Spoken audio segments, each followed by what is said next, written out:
welcome to the asset class. We're going to be going through quite a bit of financial information here with your business and your retirement. We always encourage you to reach out to licensed professionals with a track record of success. We also encourage you to do your own research, do your own due diligence. And as you learn more, each one, reach one, teach one, because that's how we learn and grow as a community. Bro, and it feels like every week that we get on these here microphones, it's more and more tumult going on in the world that emphasizes the criticality of community and being intentional about growing it. My goodness.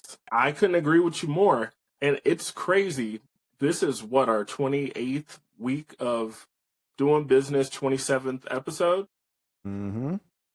Yeah. With that, every week we're like, we are going through unprecedented times. I'm so tired of saying that, but it's true. It's a reality that we're living in unprecedented times, and we have so much to talk about today as far as stacking assets. If this is your first time tuning in and listening with us, my boy Jesse is one of the best business coaches. I'm a little biased, but I've seen him work. I've seen him get in there and get into those KPIs, get into SOPs, but also having the soft skills to teach you how you're supposed to be talking to your employees. He puts together an incredible gambit of skill and experience to help you elevate your business. Part of my mission in life is to build community, and small businesses are the backbone of this country, which makes them the backbone of communities. As we start talking about small businesses becoming more profitable, oftentimes business owners not understanding the responsibilities of the folks that are in financial positions within their ecosystem. So they feel that because they have a bookkeeper, that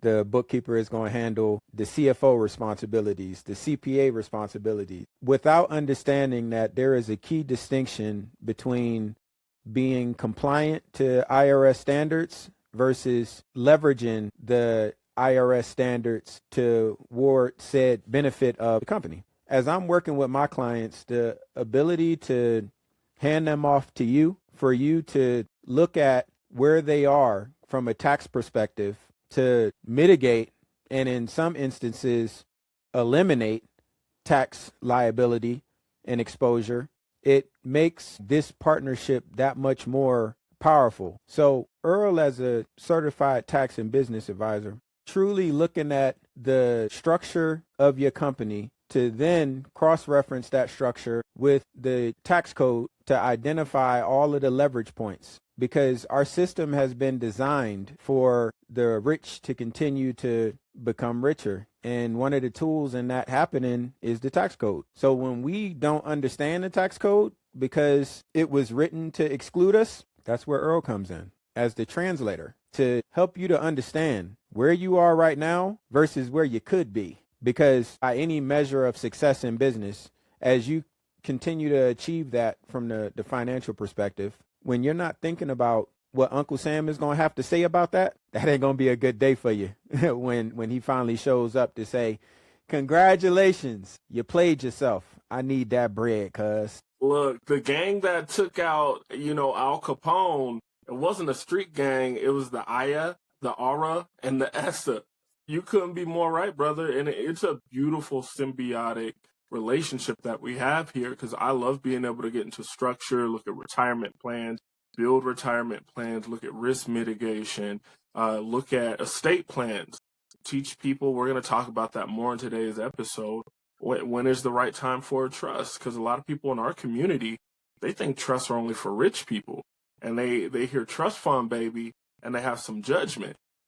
We need to create more trust fund babies. And it costs a lot. It costs so much less than you think. And as we're talking about these trust fund babies, it transfers right into what's going into the world. And I know you're going to go ham on this topic because he's incredible with keeping up with civics, with keeping up with government. He served. And look, he's going to blow it up. So I'm just going to say my little piece before he goes into it.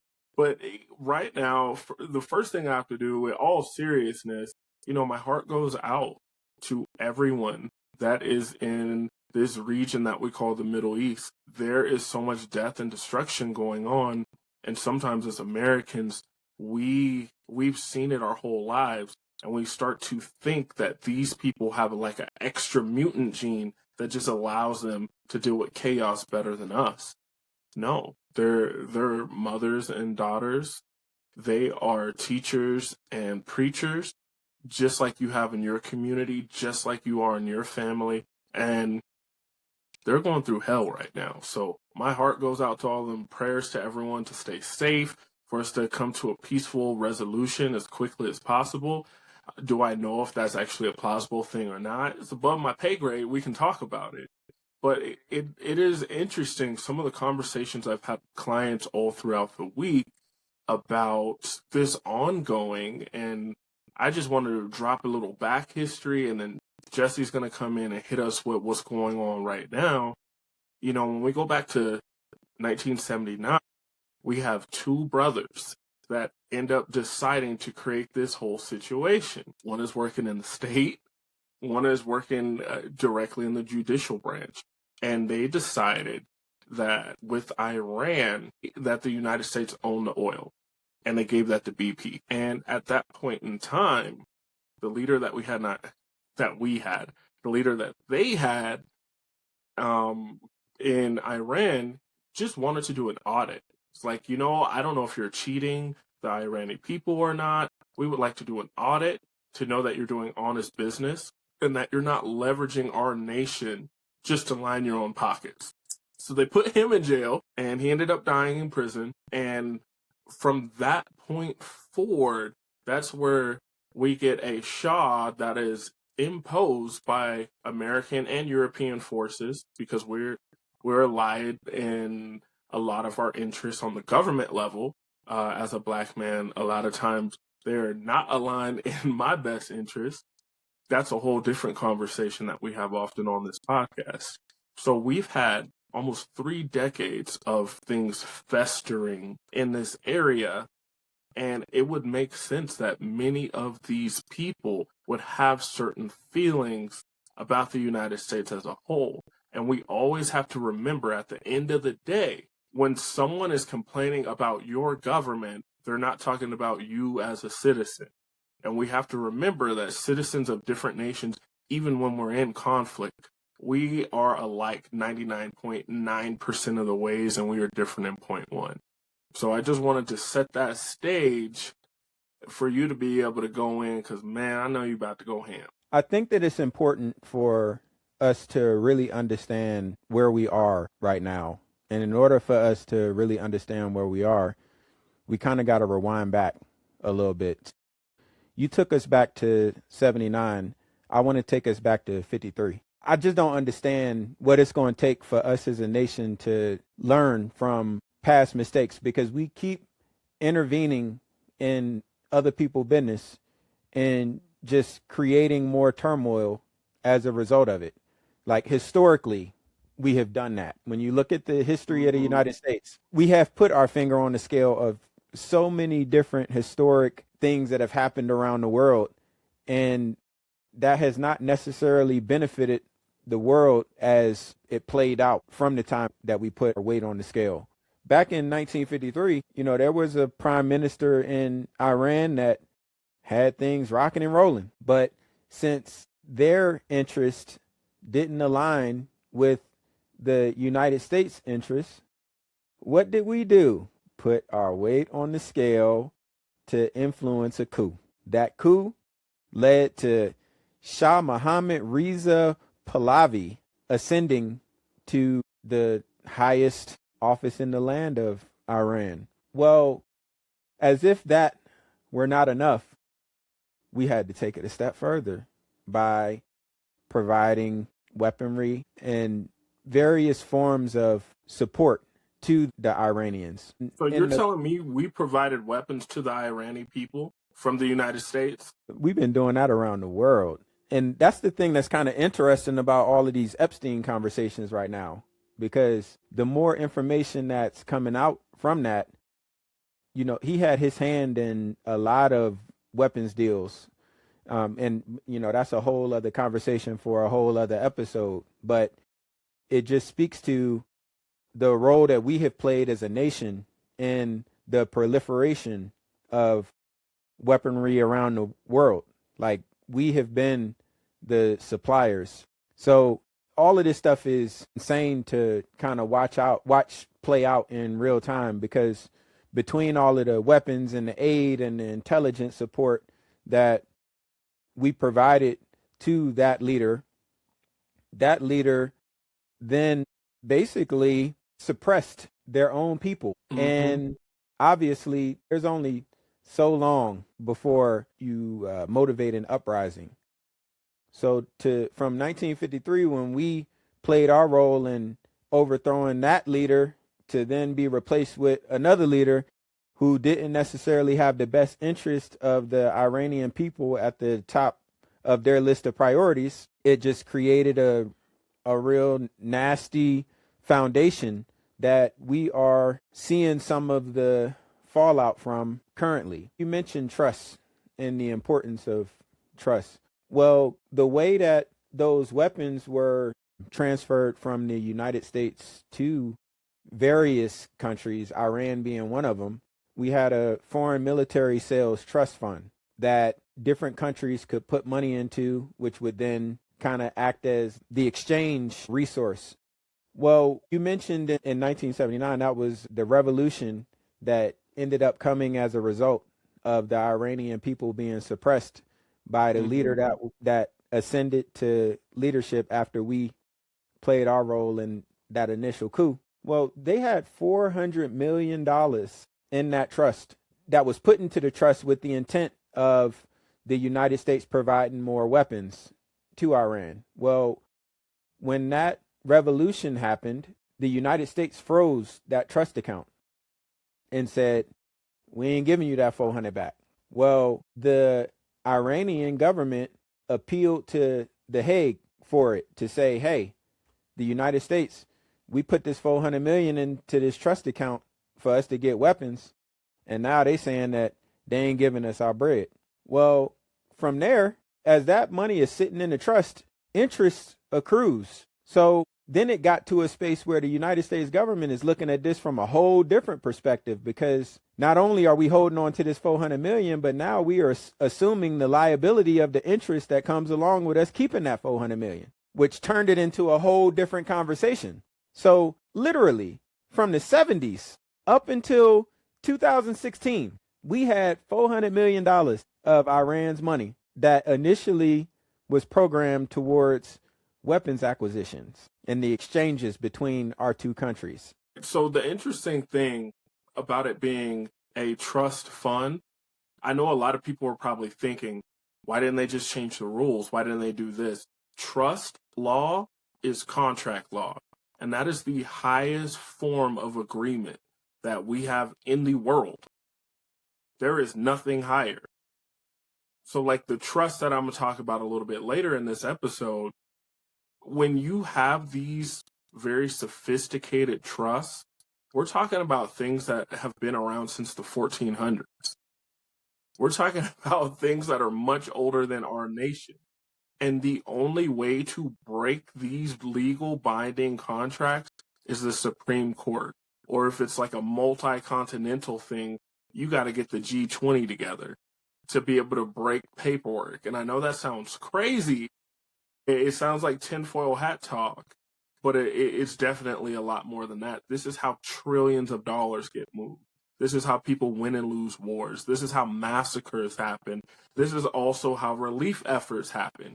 It's all done through trust. And again, that is what makes our partnership so valuable, because I would be lying to you to say that I understand how trust works. That's not my forte, although it will become my forte as I'm establishing my own trust through your guidance and direction. Currently, as it stands, that's not my strong suit. So it's important to add that additional context to what it is that we're discussing here, because given that $400 million was basically safeguarded by a legal framework that as a nation we can't just ignore. because it's enforceable via law. So when President Obama was in office, his administration negotiated a nuclear deal. And that nuclear deal had four primary components, which for one was to limit the amount of uranium that Iran could enrich. Secondly, there were centrifuge and facility restrictions on how they could store and enrich their uranium. And then there was also a plutonium and Eric reactor limits. And to ensure that nothing was allowed to fall under the radar, there were special monitoring and verification protocols put in place for the world at large to be able to validate that Iran had not been violating that agreement. Well, that agreement was negotiated and signed in 2015.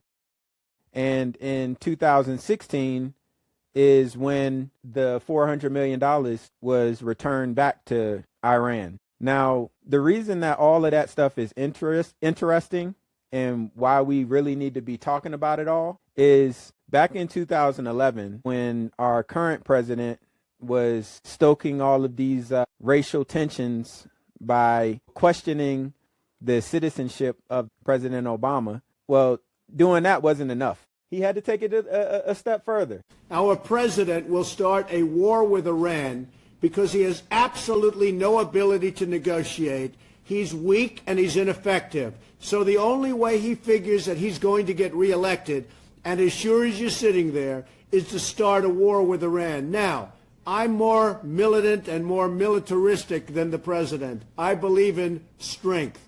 But to start a war in order to get elected, and I believe that's going to happen, would be an outrage. So this was 2011 that the current president was putting this out there. It's almost comical. And, as you're talking and guiding, our classmates through this, one of the main thoughts that pops into my head is like, man, this is Albert Einstein's plan. We just did it 50 years later. One of the things that doesn't get brought up too much was, how Albert Einstein looked at foreign diplomacy. He told the Americans when he came over, he said, hey, these guys are really, really close to getting a nuclear bomb. What you should do is just give them 2 of them and then create an agreement where we're going to limit their ability to make more, how many they can hold, and just be done with it. And then the Cold War would be over. They told him, shut up, go back to the chalkboard, you don't know anything. And then they ended up spending billions of dollars over 20 years. And what was the number one cause that we had with, the Soviets was the stockpiles of weapons of mass destruction. What happened with Iraq, Afghanistan, weapons of mass destruction. So it's so funny that it just took us, 60 years to be like, you know what? He was right. What if we just limit the amount of weapons they can have and then we don't have to be at war anymore? And it'll save both of our nations a ton of money. So that little sidebar was going through my head the whole time you explained this situation. And to have a president who literally effed around and found out this quickly, it's crazy, where he tore it in half.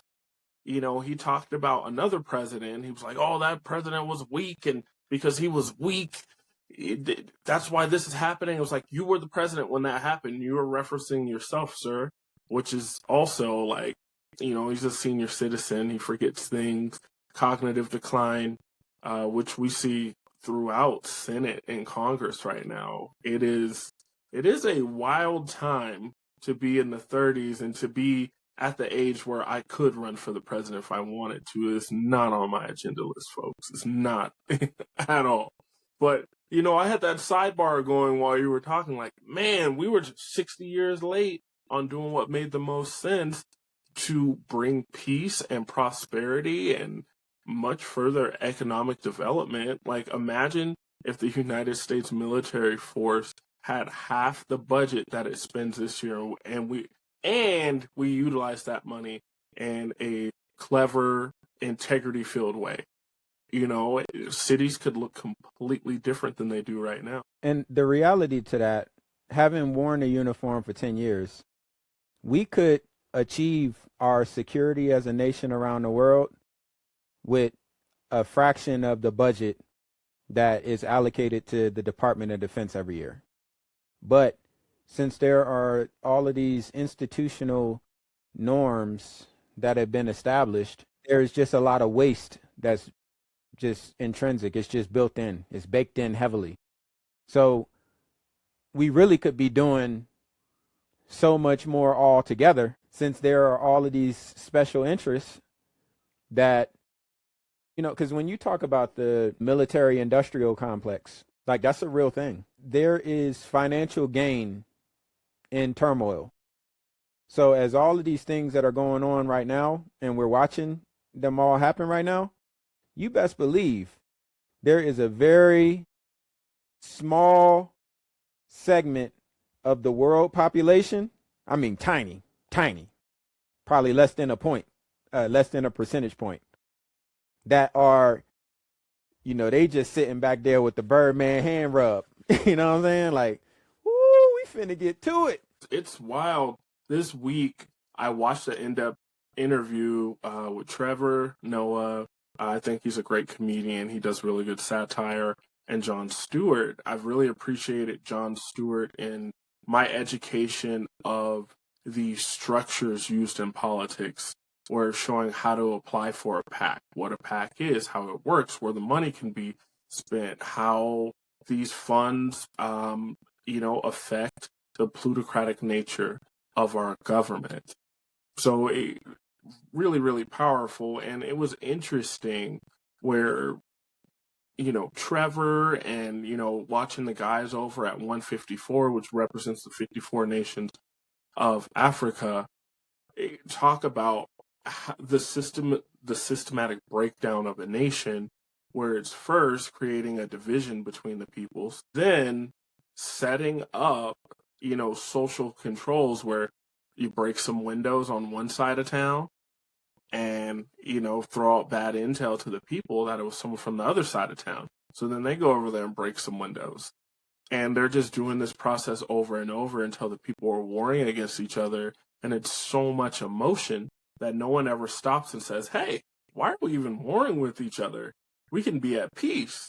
But at that point in time, we see guns get supplied to one side, and then they have overwhelming force, and then we see guns supplied to the other side. And the thing it took me many years to understand is that it can be one player that is supplying the guns to both sides with strategic timing, because when a nation is at war, can you protect your resources, your oil, your gold, your diamonds? Can you easily get together your constituents to talk about GDP, to talk about toxic chemicals coming from factories, leaking into villages, talking about missing people?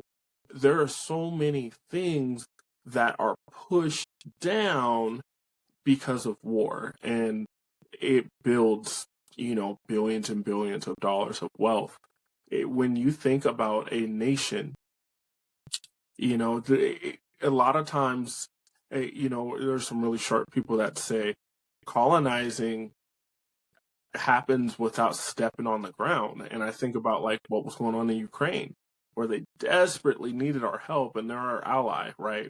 Whether I think we should or shouldn't, they're our ally on paper. We have this contract, and waiting until they sign away the rights to their lithium to be able to give them the next set of weapons and food and whatnot. It's like, golly, I saw in real time, you know, what's been happening for the last 600 years, 800 years on how nations get controlled. And then you force them to pay back that aid in your dollar so you can slow inflation on your dollar but you also control the world market. Like, people don't understand, if we ever lose the petrodollar, which means oil has to be paid in US currency, and we lose some of these major nations from having their system backed in the US dollar, the US dollar is going to be like every other fiat, where it could go anywhere, it could go away. Now, do I necessarily think it's going to happen like this? No, because we have the largest military in the world, and that dollar is backed by our military as well. That's something that we can never, ever forget. It is not just what's going on with soybeans and different plants and real estate that affects what our dollar, or even the Fed, but our ability to say, you know what? Looks like them rates are about to drop. Ching ching, coming out with the Chief Keef energy. It's something that we do as a nation. For all of that to be a part of the landscape that we're discussing, when the current president entered his first administration back in 2018, well, he didn't enter his, I know he had already been in office, but back in 2018 is when he removed us from that Iran nuclear deal, because he said it was a horrible one-sided deal that should have never, ever been made. Like, who needs comedy or satire when, like, real life is giving us this? We can have our diplomats just say anything with all the confidence in the world. At that, it's a mind-bending experience. It is an absolute mind-bending experience, bro. Like, you a lot more polished in my regard. It's a mind fuck to me, man. Like, this shit is ridiculous. Like, I don't even. So for that to be the case, where he pulls us out of the Iran nuclear deal, fast forwarding to our Lord of the year 2025. President Trump ordered Treasury and our OFAC division, Office of Foreign Asset Control, to put maximum pressure on Iran, and it's worked.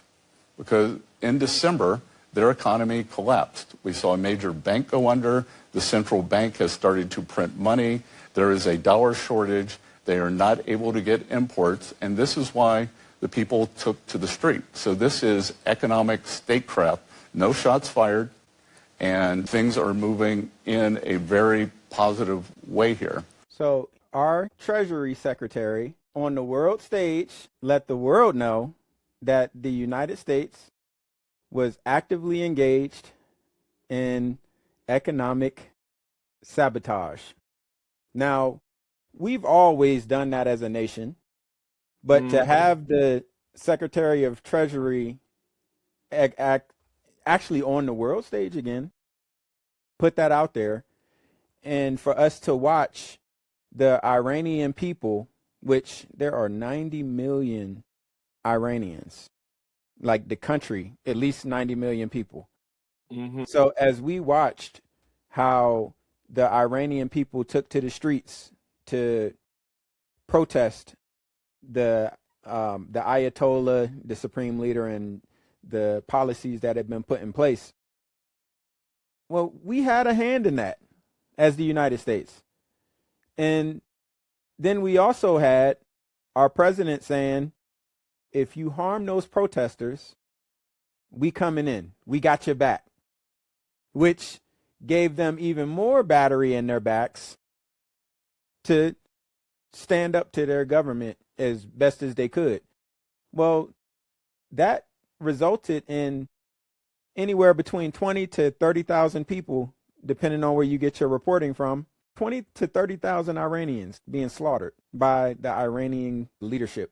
Again, we had already placed our weight on the scale for that to actually happen. So in that, as you know, Davos came to an end, and you know, we're going into Venezuela and doing the things that we did there, that then transitions to a massive buildup of military power in the Gulf. And we sat and watched this on TV like it was public information. We send in a good portion of our military resources to basically surround Iran. Now, the thing about that struck me as interesting as I watched it all kind of play out, from because it's all been telegraphed. We knew that the attack was going to come at some point, because you don't put all of those resources there for no reason, especially on the heels of what he just did in Venezuela. So like it was certainly telegraphed that we were going to do this, which then comes down to Congress and the conversation that you and I continue to have on this here program about our responsibility as citizens to hold our elected officials accountable, because 535 members of Congress sat by and watched the military buildup the same way that you and I have, the same way that all of us have, and they did nothing. Although they have the responsibility of, like, we pay our taxes as citizens, and it's the responsibility of the Congress to allocate those funds, to approve those funds, to maintain the power of the purse. So without funding as a nation, we wouldn't be in this situation. If the funding would have been cut, we wouldn't be in this situation. But that's not what our Congress did. Our Congress didn't do that at all. Now, historically, like because I hear on, because you turn on different news sources and you hear different sides of the conversation. Well, the War Powers Resolution says that the president is supposed to seek approval from Congress. Well, that's been a rule that's been disrespected by multiple presidents on both sides of the aisle. So like that's Democrats and Republicans. Right. By the way, y'all, just to remind you, we're both pragmatists. It's not a left this or a right that. We're talking about the issue, and we're looking through a lens of reality right now. Yes. Because that's what it is. It's holding people accountable. And right now, we're talking about this particular party, but don't ever get it twisted to think that we've given up our free thinking to just any group. Not at all. Not at all. Like, truly, both parties are two wings on the same bird. Mm-hmm. So, you know, I look at them both the same to varying degrees. So, like, I don't.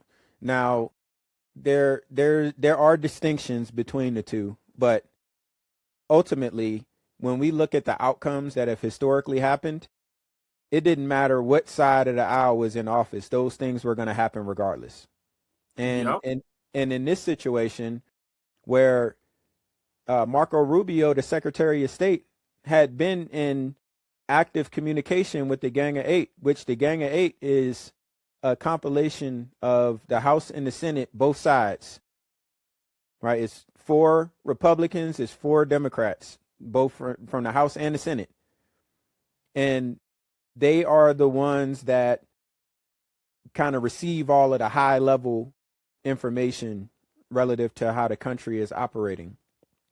And Senator Rubio, not Senator Rubio, Secretary of State Rubio, former Senator Rubio, he briefed the Gang of Eight. So it's not like all of this just happened and there weren't communications going on. Like, there were. So both sides enabled this to happen, period.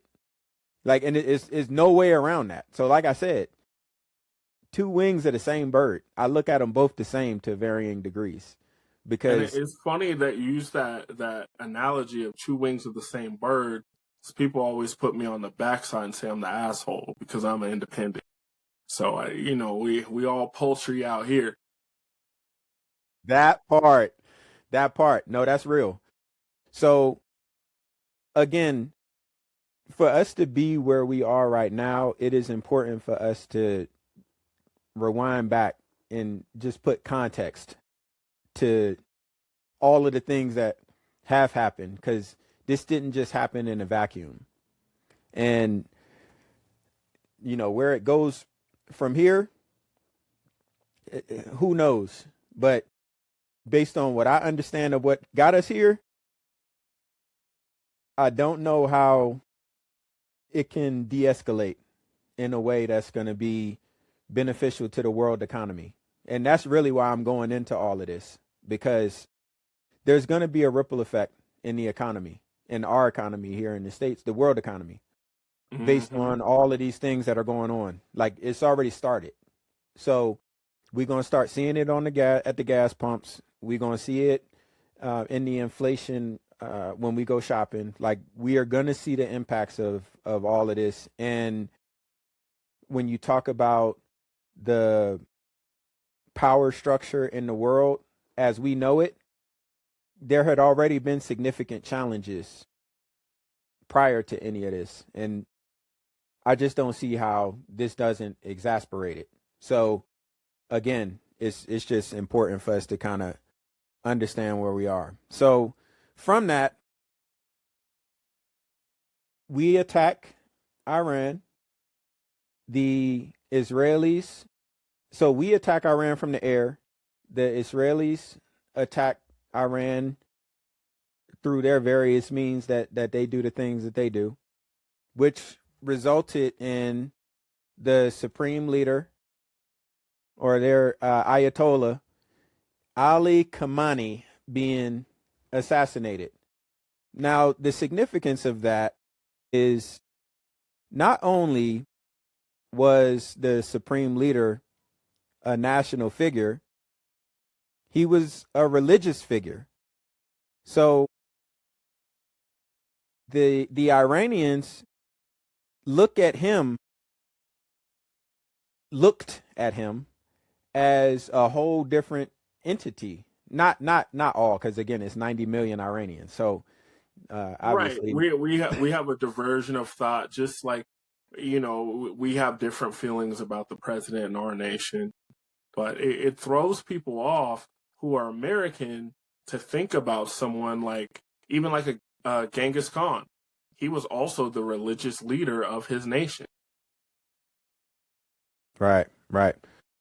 So for him to be assassinated, obviously there's going to be a response to that.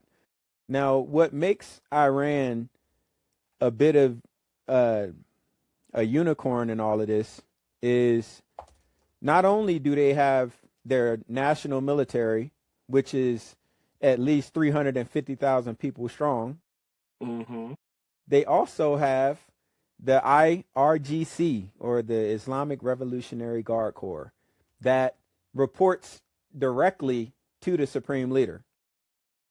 And the IRGC is comprised of anywhere between 150 to 190,000 people that reported directly to the supreme leader. This upwards of 200,000 people, a leader has just been taken out. And it goes back to the conversation that we had a few weeks ago about like what a declaration of war actually is. Because if the roles were reversed and another country came into the United States, and I didn't vote for this president, and I don't support a lot of the things that he represents, but if another country came into the United States through air, through incursion, or what have you, and assassinated our president, I would imagine us as a nation, we'd have a problem with that. Like, we would do something about that. So the idea that we can go into another country and kidnap or murder their leader and there not be fallout from that, like, there's nothing about that that strikes me as realistic. Yet, that's what we've done. And thinking, yep, we took out the leader, so our work is done. It's like, bro, that's not quite how. No, that's not reality at all. Like that's not really how that worked. So as I've been kind of paying attention to all of the things that have been happening, because like generally when these types of things happen on the Sunday news shows is when the leaders within the United States will like generally show up to put forward their best arguments for whatever it is that has happened.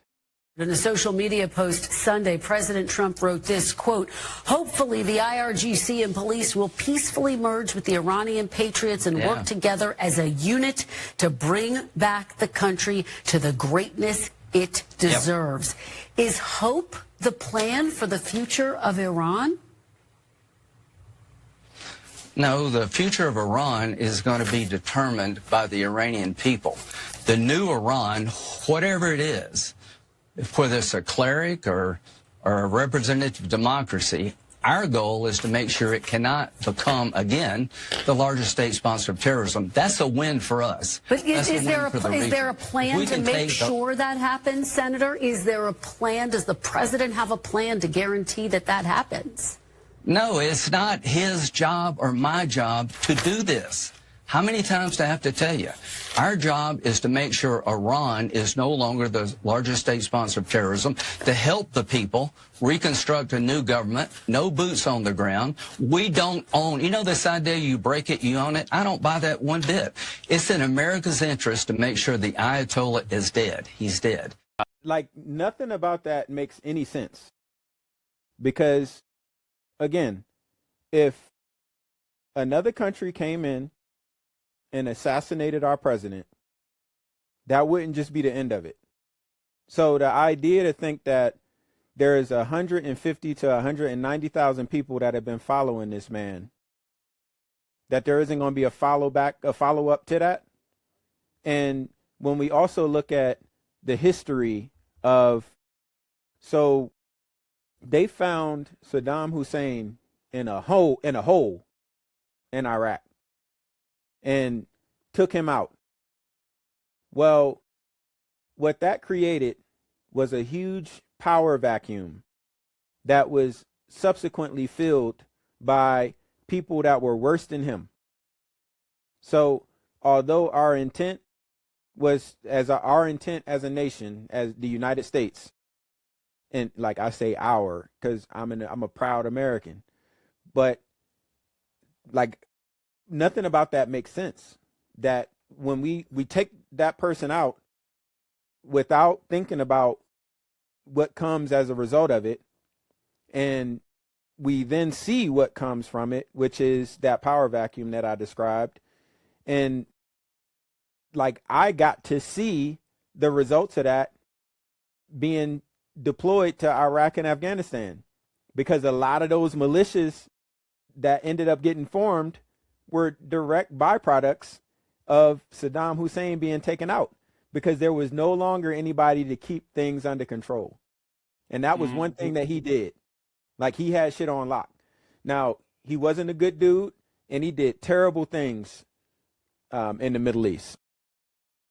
But he maintained a semblance of control. And by taking him out, we got to see the byproduct of that. And then we went into Syria. And we did the same thing to Muammar Gaddafi, where Muammar Gaddafi had things under control. Terrible dude, did terrible things, but he had a level of control.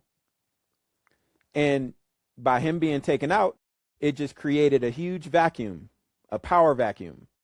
And we've seen the results of it as well, right? So it was more so him that I got to see the byproduct of as I was deployed than Saddam. But Saddam being taken out contributed to all of this stuff. When we were talking about ISIS and, you know, the different groups that popped up in the absence of someone to really keep things under control.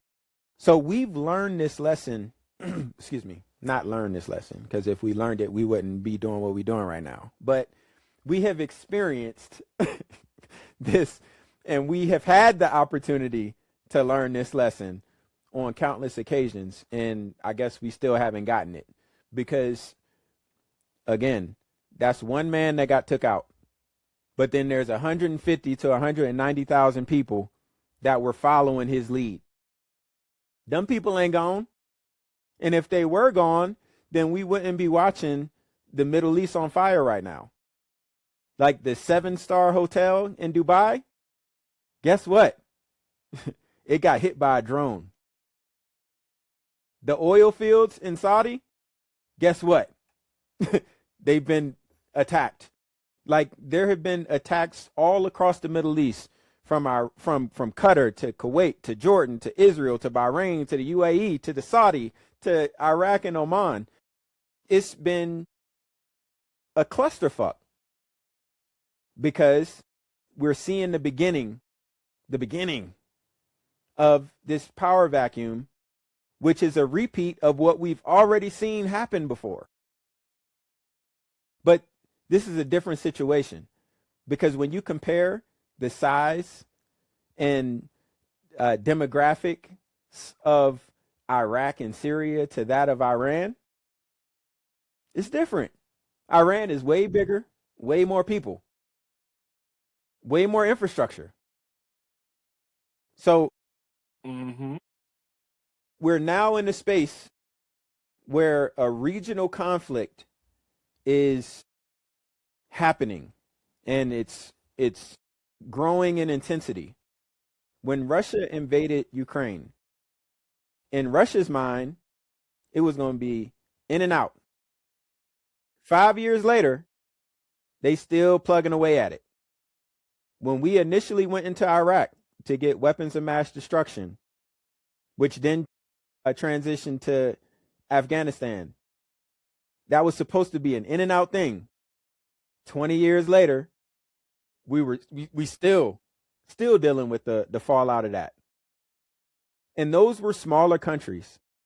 So what does it look like for Iran with the IRGC still in place?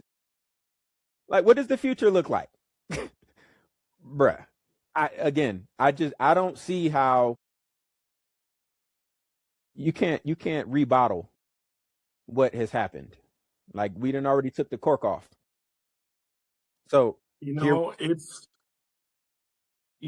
in a position where there are a lot of things that we need to be doing as a nation.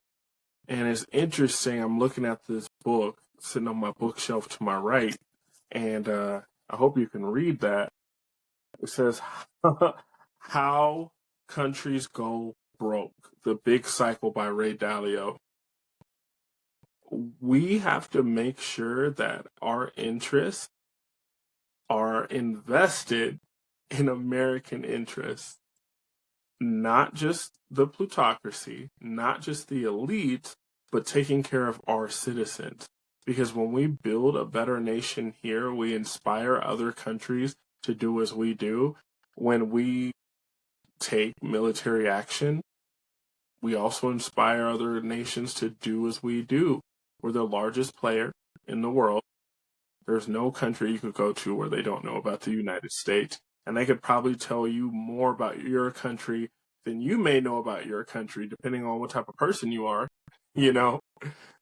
So as all this, did you have another point to hit here? Right. We got more conversation, but yeah, go ahead. Yeah, because we're going to be talking about it again next week. So as you guys take all this information in, couple things. Hold yourself accountable to become knowledgeable. And it's a task to make sure that you're knowledgeable on what's going on in civics, what's going on in the political world.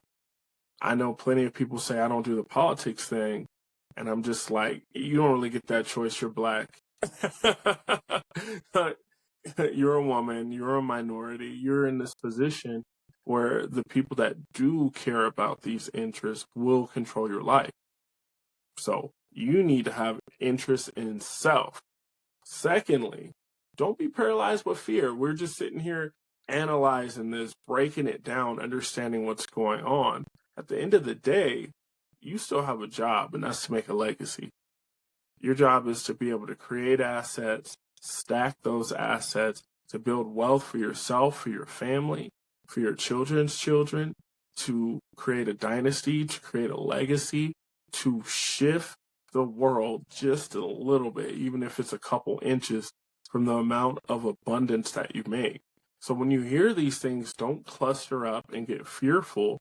You should have your shoulders back, chest out, head up, and it shows you the timeliness of you winning right now, making sure that you're stacking your assets in the correct manner right now. If you don't really have any cash flow, and you want to talk about investing in real estate and you're not going to make that a full-time career, I would probably say you're hustling backwards. And I know the real estate people, mortgage loan people don't want to hear that because their business is you buying real estate. So I understand. But if you have no cash flow, and you're investing in real estate, and let's say real estate grows at 6% per year, how many years is it going to take for you to become wildly affluent? Like, is it cool if you're very affluent when you're 70?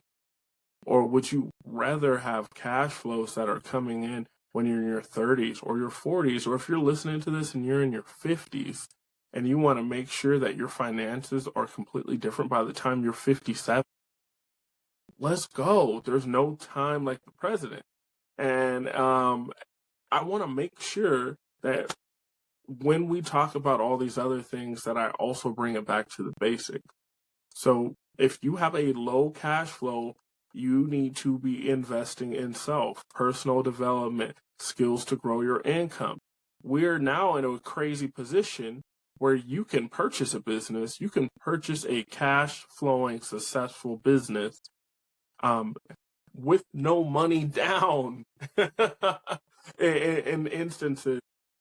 And you can build that and grow into the role.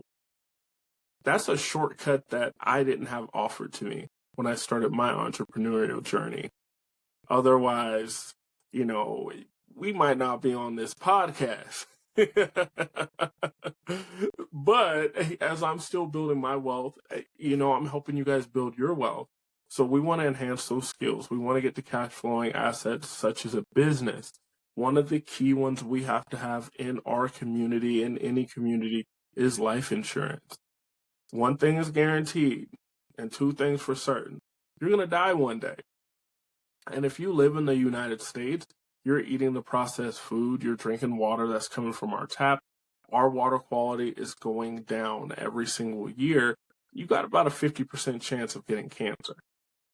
Having life insurance with living benefits means that when you do, and I hope it never happens to you, but when it does happen to someone who's listening to this, and they've already got the right type of life insurance with living benefits, whether that's term, that's whole life, that's universal life, they're going to cut you a check and they're going to help you live. Because imagine you're going through the worst time of your life at this point in time. You have cancer. You have some cardiac stuff going on. You had a heart attack. You had a stroke. Now you can't work. Your relationship's not what it is. The things that you used to do that would be in your norm are not available to you. How do you live? How about an influx of $500,000 to pay all your bills, to keep putting money away in investments? How about money to get great doctors? How about having capital to have great counselors for you and your family so you can guard your mind peace, so you can keep your sanity as you're getting back on your feet? That's why I always tell people right after they get their money together, you have food, shelter, cool. You need to be reading a good book to help you with your mindset, and you need life insurance. Once we get past that, then we're looking at wealth storage. You're making money above and beyond your means. We got to start paying ourselves. I would never, ever get another job just to pay bills, but I would get another job to pay myself. If I had one, and it doesn't even have to be a job, it could be a gig. There are so many different ways to make money. But if I had one situation that was covering all my bills, and I end up getting into another situation, that would be to pay myself. That would be to invest. There's no way that I'm wearing two hats to serve somebody else's last name when I can build my own legacy. And I'm not knocking anyone that has two jobs, because at one point in time, I had 4 jobs. I've been there before. I've had 3 jobs at the same time when I was in college.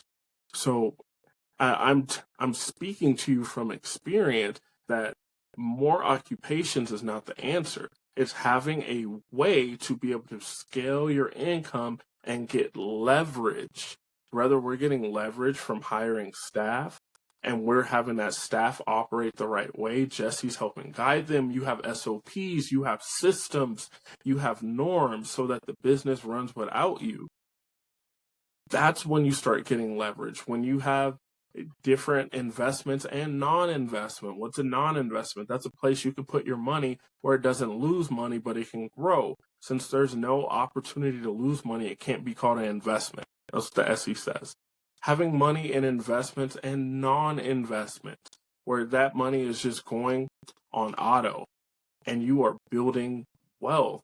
From there, this is the point where you got a little bit of money and you need tax planning and you need a Earl Harden. You need to work with tax erasers. You need to work with my team, my tax attorneys, my SEPAs, the whole gambit. This is where we might come up with a tax plan to say, hey, let's put some real estate in your portfolio so we can offset your taxes and give you a cash flowing asset. This is where it makes perfect sense, real estate people, because a single family home is not an asset. Anything that costs you money is not an asset.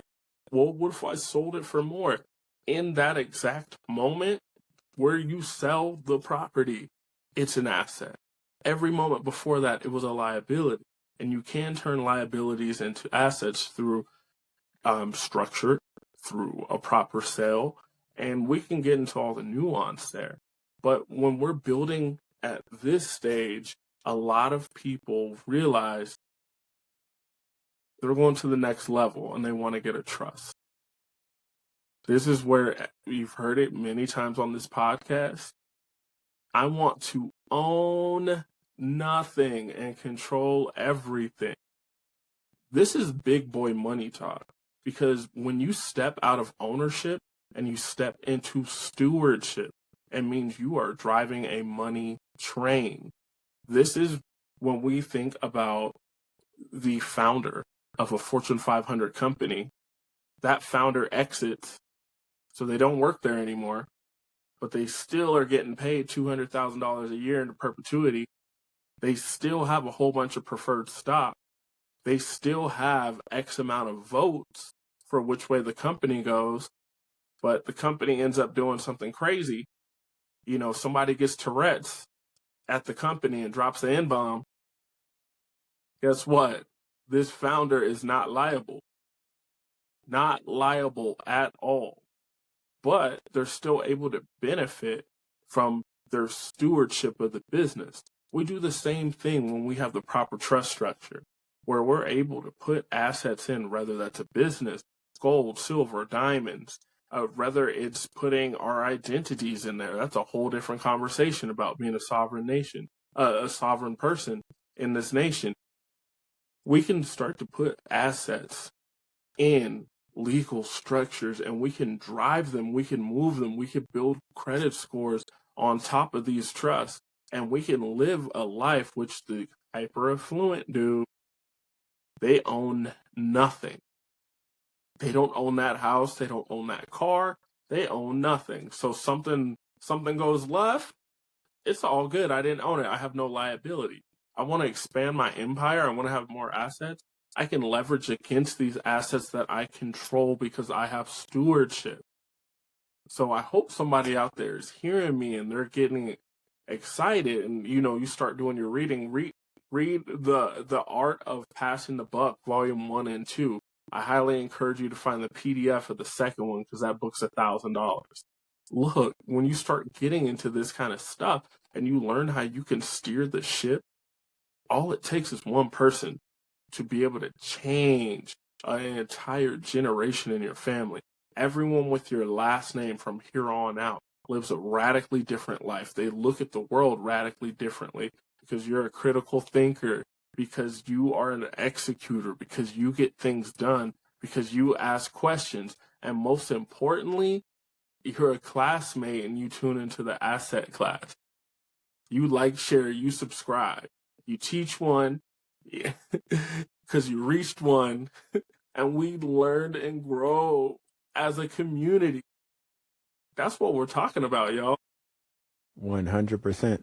And that also translates into generational wealth, because as we're having these conversations, because in order for the asset portfolio that we're building in our lifetime to outlive us, it requires us to have a level of intentionality where, for one, we understand how the world works and what's going on in the world, but most importantly, we have the intention to give that knowledge pass that knowledge along to future generations, because when we pass away and we got that fire ass insurance policy that makes sure that our folks are taken care of, the tragedy that oftentimes results from those types of opportunities being dumped in the lap of someone lacking financial literacy is just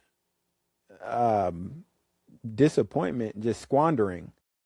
If the folks that you're leaving your insurance policy to don't understand how money works, how wealth building and preservation works, then it don't matter how large of an insurance policy that you leave them or what kinds of value that you engineer into the assets that you leave behind.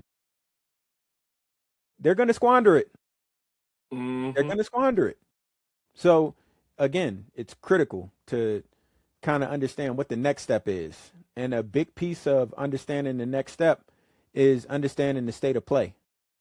So as the world is changing through some of the things that we've discussed in this episode, you know, the Birdman hand rubs are happening at the highest levels. How do we bring that down to our level? By being intentional. That's how we do it. That's how we bring it to our level. To understand that with everything, all of the history that I just described with Iran, there is opportunity. And we have the ability to leverage said opportunity towards the benefit of our objectives, which I know my objective is to make sure that future generations of my lineage are taken care of. So if you share in that, you have the ability to do the same by what you're doing with the information that's available and the infrastructure that has been designed for the haves to have more. Look, all it takes is a little bit of ingenuity, y'all. You don't have to be the best trader in the world. You don't have to be the best real estate person in the world. You don't have to be the best business owner in the world. What it takes is just a little bit of ingenuity. The easiest example I can give you, when Trump was going into his first election, all I did was Google what stocks he held the most of. And I bought those. And guess what? They magically went up over 50% really, really fast. How hard was that? It's so simple. We have trackers where we can look at our political candidates and these different pundits that are getting all this inside information, where we can just follow them. We can track them. We can track Nancy Pelosi. And, a lot of people always conveniently leave out that her husband is one of the greatest traders in American history. So he is a phenomenally skilled trader. So she's taken the information and he's executing on it. Now, does it help when you're getting information before everyone else? Of course. But I'm just saying, sometimes people hype her up to be the super duper anomaly. How was she outperforming the S&P 500? Well, all of her husband's clients also outperform the S&P 500, and they have different holdings than her. So when we're talking about power teams and strategic partnership, how cold is that play right there? You have someone that gets information that is actionable before others, and you happen to be someone that can execute on that information. Now, is what they're doing legal? No.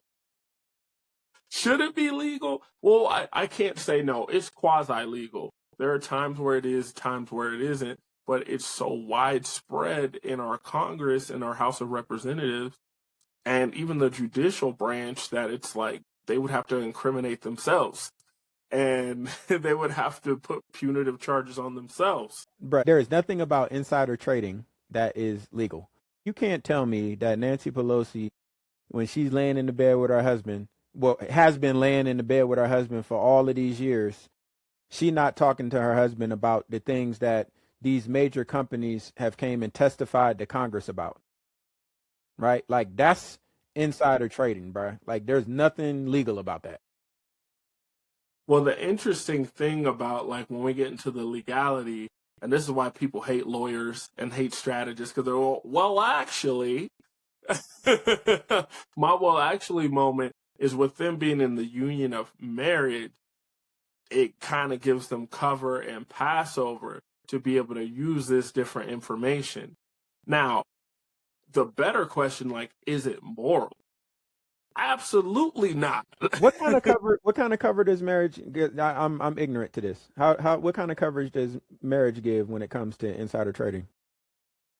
Well, with her position, with his position, some information's going to be exchanged through their marital life. So it's crazy how there are different precedents. Just from what I've looked up, guys, I'm not a lawyer. I don't play one on TV either.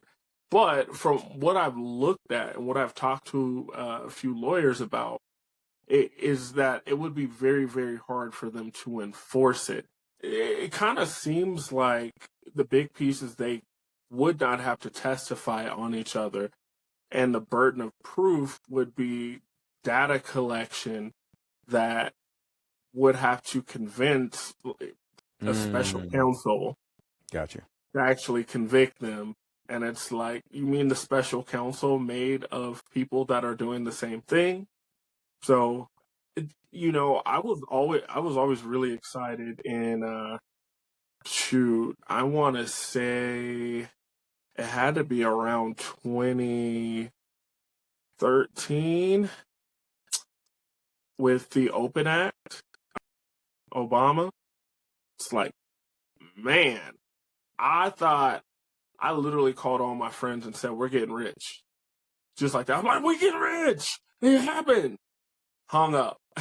It was an act where every single member of the House and Congress had all of their shares in every company shown in real time. And it was going to be like an app or a website you could go to, and you could just trade with them. And you could also pair to their trades. This lasted for a whopping 36 hours. Then it was repealed. They still have a portion, the way they made that bill work, where there's a special room that you can go to and you can still see everybody's stuff, but you're not allowed to take any pictures. I think they made it a rule where you can't bring in anything to write with either. So I guess we're going to have to bring Rain Man in there, just have him blink about 15 times, run out the building, start typing. But, we've covered so much and we went so in depth on Iran, and I'm glad that we did, because I know one goal that we talk about all the time is making sure that we humanize folks in a world that tries to dehumanize them. So we put the being back in human being, and we look at these situations from multiple levels, from just a humanistic point of view, from the American point of view, from the Irani, from military, from a macroeconomic, microeconomic, and I don't know, our listeners were spoiled. I feel like I don't have to put too much more on that. As we always allude to, nothing that we discuss on this program is intended to inflame, discourage, annoy, frustrate. It's all a foundation to build upon. As we know what's going on in the world, we can understand what is coming down the pike, because we all in this together, and I'm talking about the world. Like, we in this as humanity. So when atrocities are happening across the water, it will at some point find its way to impacting the homeland of the United States in some form or fashion, because again, we're all in this together. So it's important for us to own that responsibility that we have and to remain educated, to stay dangerous. It's been my man Earl. My guy Jesse. In the asset class. Thank you for listening.